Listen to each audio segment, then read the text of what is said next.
Tonight on Primetime Politics, looking for results. Why is our economy so weak? Because of his diplomatic failings abroad? What we are doing is controlling what we can control. The opposition attacked the Prime Minister in the House, lambasting Mark Carney for his trip to Washington and coming back without a deal. Coming up, we'll speak to two journalists who were in the Oval Office for that meeting with the American president. We'll examine what was accomplished and whether the Prime Minister is in trouble. Also, former UN Ambassador Louise Blais will get her take on the words shared and the impact it will have on Canadian business. Plus,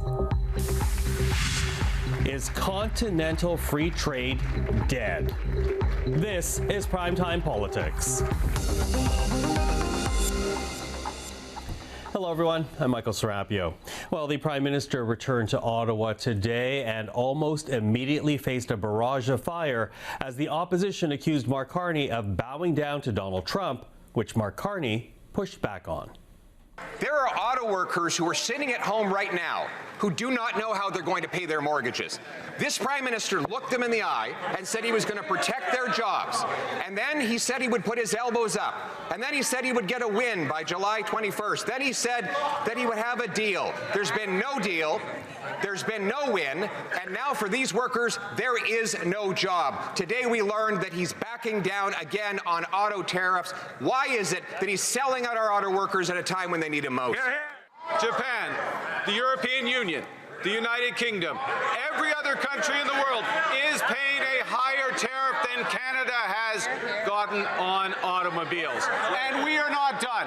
That is why we have not signed an accord on autos. That is why we are fighting hard for our auto workers. And I put the president on notice yesterday about the consequences of not having that accord.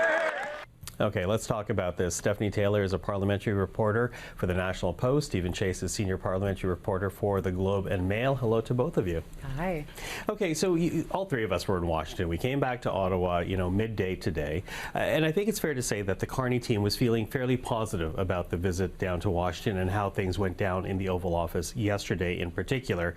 Then you have Mark Carney coming home, getting hit hard by Pierre Poilievre, who basically accuses him of, bowing down to Donald Trump. Has the Prime Minister painted himself into a corner and susceptible to criticism by looking as if he gets on with Donald Trump as well as he did yesterday, Stephanie? I think it depends on whether that relationship warrants any results. I mean, that's what you heard in question period today. I think the risk for the Prime Minister is that you will go to Washington, you will have a warm, chummy conversation with Mr. Trump, there will be jokes, there will be laughter, but at the end of the day, we still don't have a trade deal. At the end of the day, we don't have that many more details on the progress of things. We have heard from the government that they're working quickly on deals. Maybe there's a bit more focused attention, but in terms of what that actually means in results, we don't know. And I think the longer we go without those results, the more exposed the Prime Minister is going to find himself, and the more opportunity there is for the narrative and the criticism coming from opposition conservative leader Pierre Poilievre and others to kind of lambast Mr. Carney doing, going down to Washington and doing what they kind of amount to friendly photo ops that don't actually materialize into the goods. Mm-hmm. See, what do you say? I think there's a fair amount of sympathy for the position Mr. Carney finds himself in. Everyone knows that Mr. Trump is mercurial. Everyone knows that Mr. Trump changes his mind. And of course, people who follow the files realize that the effective tariff is pretty small. 85% of the goods get through without a tariff. What's really being hurt are the steel sector and the lumber sector, the softwood lumber sector. So there's a lot of regional frustration that could creep. And, it doesn't look good that so many other countries have gotten deals. So, yeah, I think Mr. Carney is still in his honeymoon period. I don't know exactly when that's going to run out, but I don't know if Canadians would fault him for trying to at least get along with. Nobody wants a Zelensky-like scenario in the Oval Office where you're fighting with the the people who could determine what tariffs you have. Yeah, and that didn't happen. In fact, even today, like we knew last night that after the White House, the Prime Minister then went on to have dinner with J.D. Vance, the U.S. Vice President, and his wife. J.D. Vance putting out a message today that it was very constructive and continued to be a good conversation between the two sides. But, you know, that said, the photo ops, the criticisms that we've heard from Pierre Poilievre that says these foreign trips are nothing more than that, as you say, Stephanie. If we don't have details, what was accomplished, do you think, in D.C.? I think it was, as the Prime Minister and Intergovernmental Affairs Minister Dominic LeBlanc, is this discussion of kind of a more focus from the American side on getting some kind of resolution for Canada. To Steve's point, I think a lot of Canadians are sympathetic to dealing with a volatile president like Mr. Trump. And so I think there is a bit of a sense from the Canadian side that there's some momentum coming after this, that there is talk of perhaps kind of cooperation on energy, for example. But again, I think and again, I think, you know, Mr. Trump is a relationship person. I think there is a good sign that he's speaking very positively of the Prime Minister, but I think ultimately this is going to come down to results and the question of how long are Canadians going to be patiently waiting for the results. And again, to Steve's point, I think Mr. Carney is in a honeymoon period, but eventually that honeymoon period will end. And what will that period look like if all we've kind of gotten are, you know, positive trips to Washington? And the risk here is the momentum petering out, right? Who's to say how long the American side will be focused on dealing with these Canadian tariffs?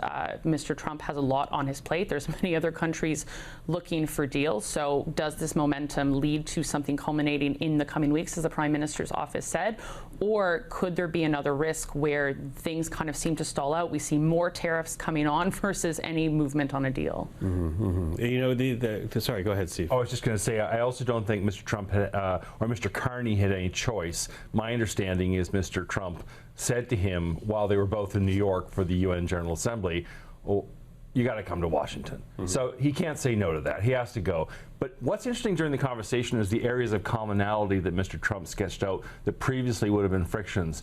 He said he thinks Carney has done a good job of dealing with fentanyl smuggling across the border. You remember that was the original reason for the first tariffs.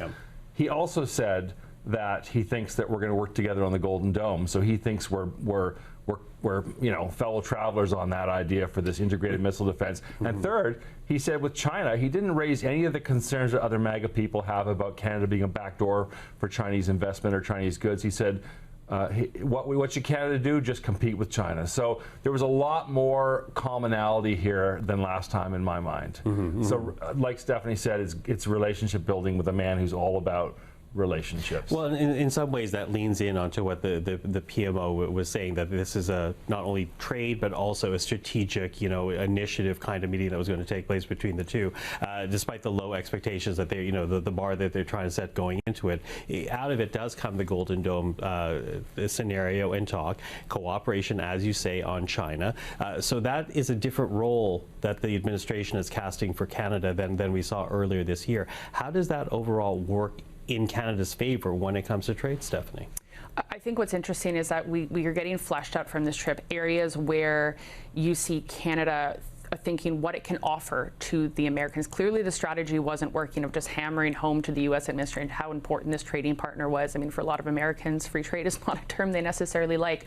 So I think the Golden Dome is an opportunity for Canada to kind of show what it can provide America. And I think energy was also something that stuck out to me in this conversation, which was not front of mind in topic that was brought up back in May. Sources confirming that Mr. Carney did raise this idea of the Keystone XL pipeline in the context of perhaps we can work together on certain energy projects Mr. Trump is interested in, but tying that back to perhaps some progress on steel and aluminum tariff. So I think it's very interesting to see how Canada thinks it can kind of use its sword and use its leverage to try to get some kind of a deal. Steve? I would say one thing that's maybe disturbing to people who favor free trade is that Mr. Trump sketched out a vision for a relationship in which there's not a lot of free trade anymore. It's managed trade. He's talking about formulas when it comes to cars, which raises the idea of tariff rate quotas, where a tariff kicks in after we ship a certain number of cars. That's what happened with Europe, for example, right? Like I think it's like 100,000 cars before they get really tariff rate, or the UK. Yeah, so I mean, you know, it's a different relationship he's trying to force us into, and I guess the question is, are we going to be drawn deeper in integration with the U.S. through the Golden Dome, through more, you know, trade deals or trade agreements, or are we supposed to be finding new markets? The reality is, for much of our trade, it's not going anywhere else. But the important, valuable things like critical minerals and petroleum, we need to be finding other markets for. So it's part of Mr. Carney's dilemma: is, you know, do we walk deeper into the Canada-U.S. relationship, or do we seriously start looking for something new? Yeah, and until we see the trade deals, at least for short-term relief on aluminum, steel, and energy, that's, as you say, susceptible to criticism from the opposition. Yeah, and I think he likes the tariffs. That's the problem, Mr. Trump, and you can say it's just you know, bluffing, but he loves the money that's coming in from these tariffs, even though he's effectively taxing his own people. So I don't know what it's going to take to get him to walk back tariffs for Canada on that. Yeah. Well, we are watching to see what Canada actually does. Listen, Stephanie, Stephen, it was a busy 3 days, so thank you for being here today. Thank you.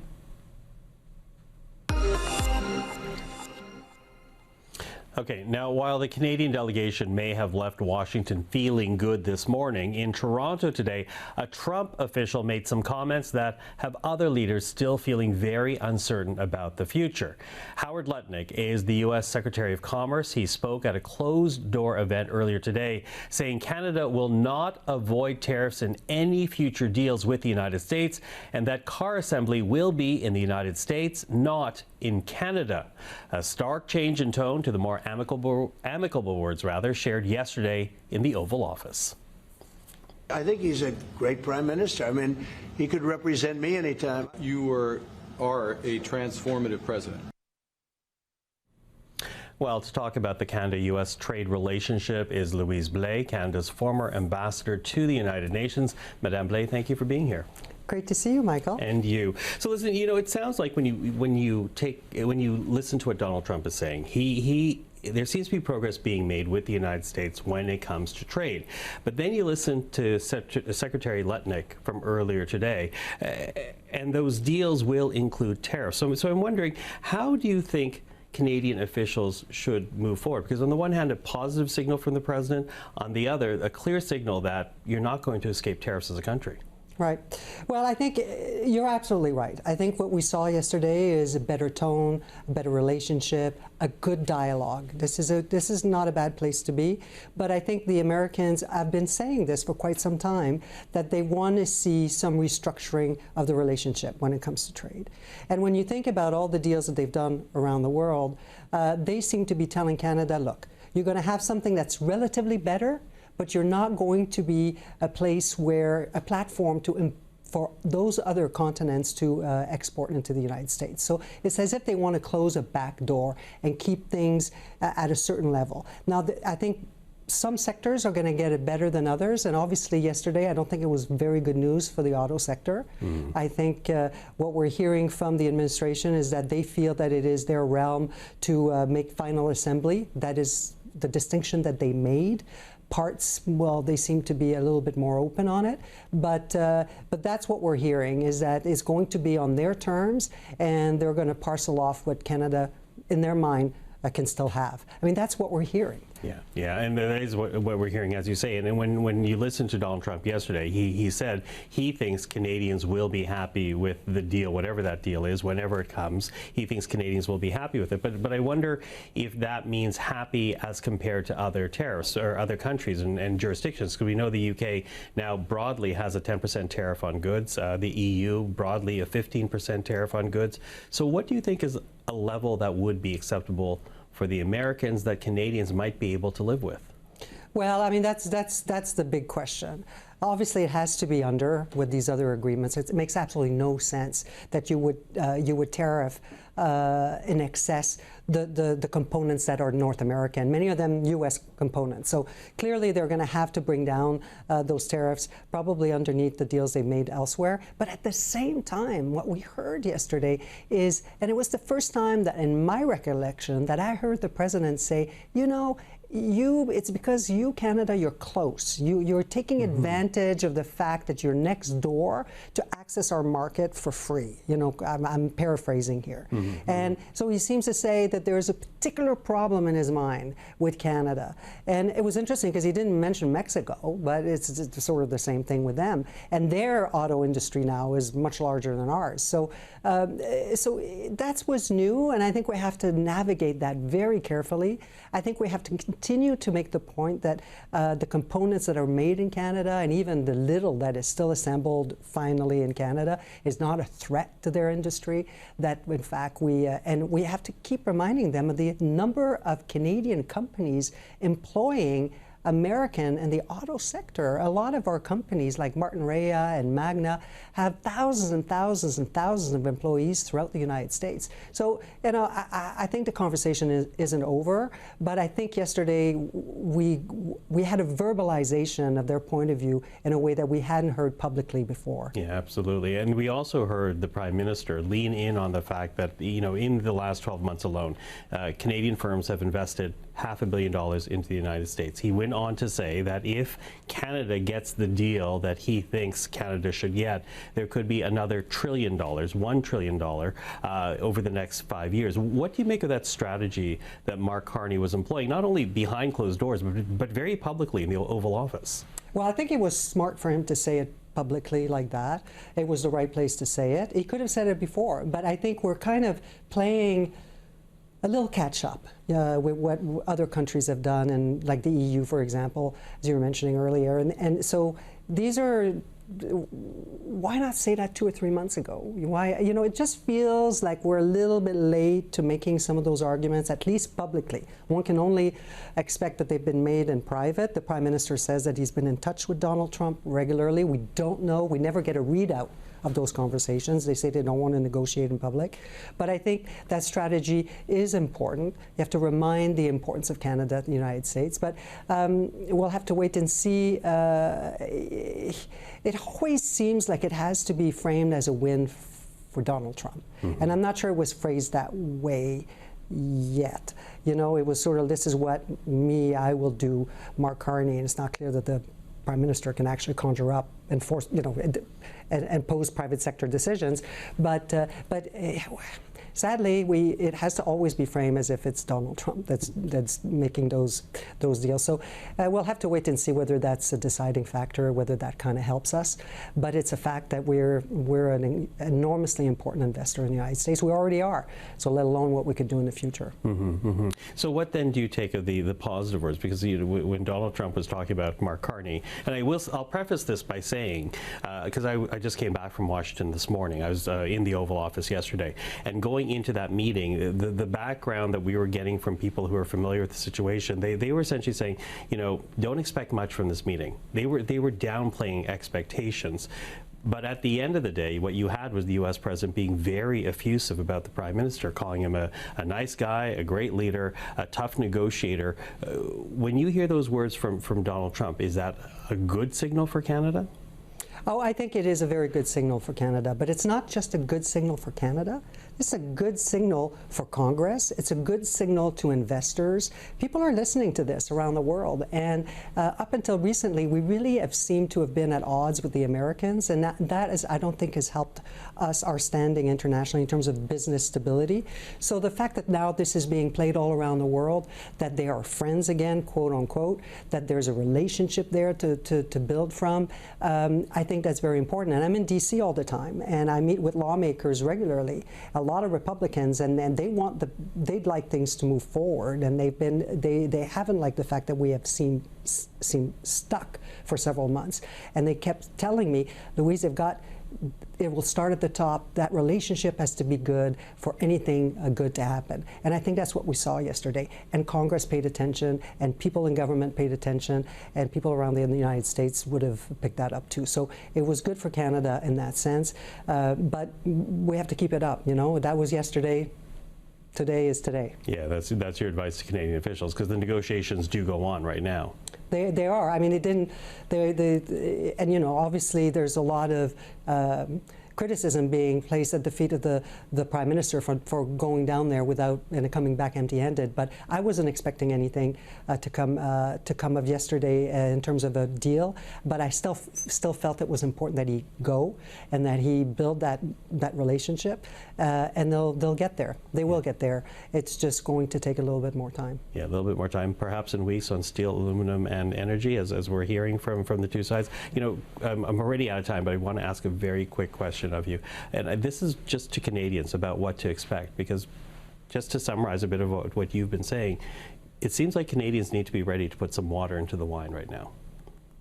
Well, absolutely. I think, you know, this is our number one trading partner, our number one investor in Canada by a long shot. And when you look at, you know, it's hundreds and hundreds and hundreds of billions of dollars that we export there every year. And our next partner is China at 27 billion the last time I checked. I mean, it's not even in the same stratosphere.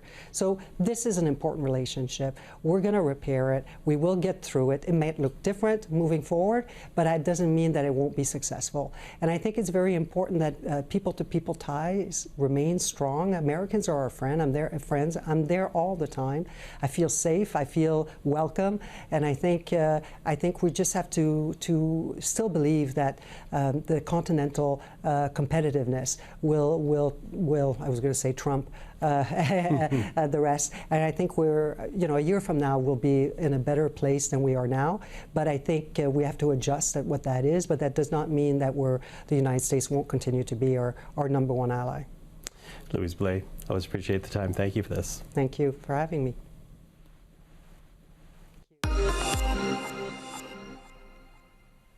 Well, earlier in the program, you heard us reference those side deals on steel, aluminum, and energy.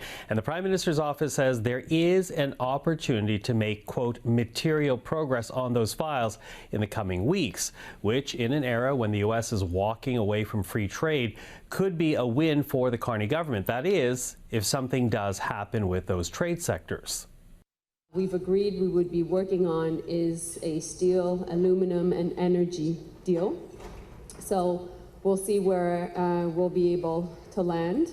And, you know, when it comes to dealing with this administration, what we've learned is we can't take anything for granted.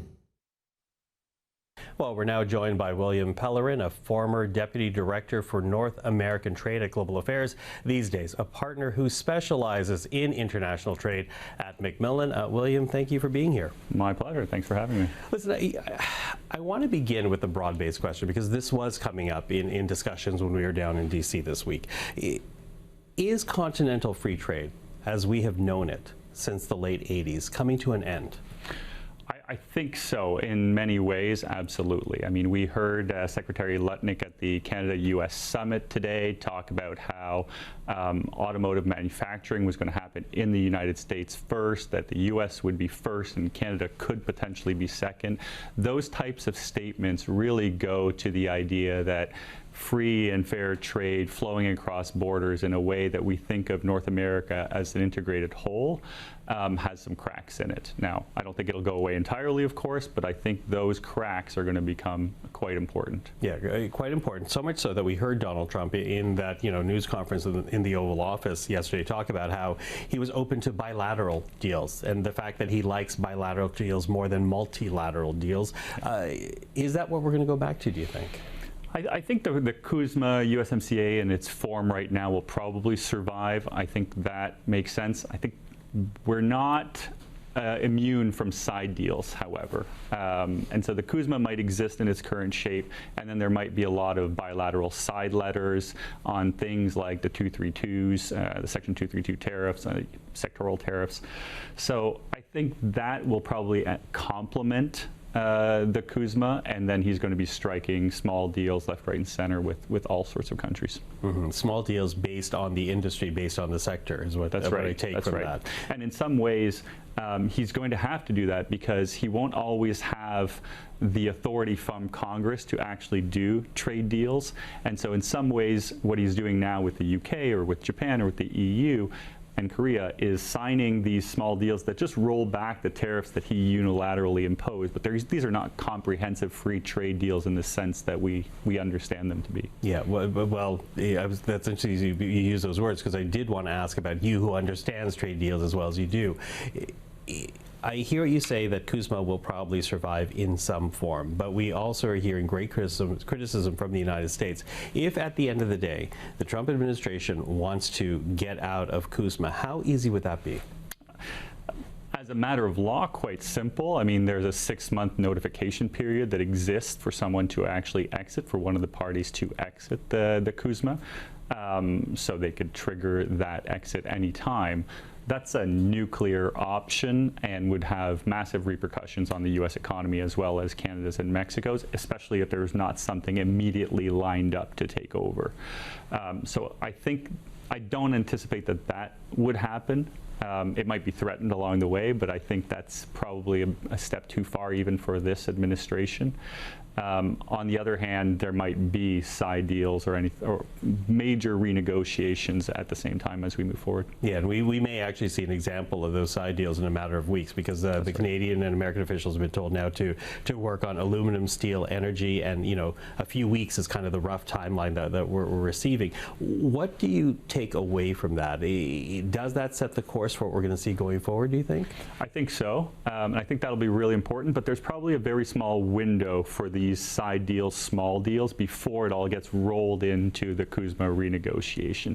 And that window is probably closing. I'd give it 3-4 months tops before we're in full-fledged renegotiations, and there might not be as much room at that point for small side deals. So I think getting a deal... Does that create greater urgency for the Canadians? I think it does. I do think it does. In order to get a deal, for example, on steel, aluminum perhaps less important, auto certainly very important, and I can explain why I think aluminum is a little bit less important, but not for the Canadian economy, but because they can absorb the tariffs in the United States. I think we're going to see a lot of devastation in the Canadian economy around furniture and kitchen cabinets, which are new sectoral tariffs that are kicking in next week, heavy trucks. We're going to see all sorts of issues around there. And these are, especially on the furniture and the smaller companies that produce these goods, that will be now subject to a new tariffs coming in. Those don't have the deep pockets to absorb in the same way as perhaps our global steel producers might. And as we watch what goes on with the United States, of course, part of the strategy for the Carney government is to diversify markets, not just rely on the United States. How quickly might that help stench the bleeding, if you will, from what's going to come from the United States? Yeah. So what we're seeing from our clients is really a mixed bag. So for some, absolutely, there's potential export markets other than the United States. But I always go back to, a typical example of a furniture manufacturer in Winnipeg that produces relatively high-end furniture. They're not going to find alternative markets overnight. They're not shipping that to Asia to compete with the Chinese product. They're more or less landlocked, very costly to ship these products outside of Canada. They're built for the United States. The relationships also are really important. So I think that's often the piece that's missed when people talk about trade diversification. It's great that Canada has the free trade agreement framework set up, but the business-to-business relationship is what is going to drive the sales, what's going to drive the exports. And until you have years of relationships built with your suppliers or your customers in foreign countries, which is often, ingrained in the North American relationship for decades, you can't replace that. You have to go to the conferences, you have to go to the trade shows, you have to meet those customers and shake their hand time and time again before you land those sales. Well, without a doubt, the next few weeks are going to be very interesting to watch. We'll probably bug you again, William, but for tonight, thank you for this. A real pleasure. Thanks. And that is William Pellerin, and that is our program for this Wednesday. I'm Michael Serapio. For everyone here at CPAC, thank you for watching. Primetime Politics is back tomorrow evening. Until then, take care.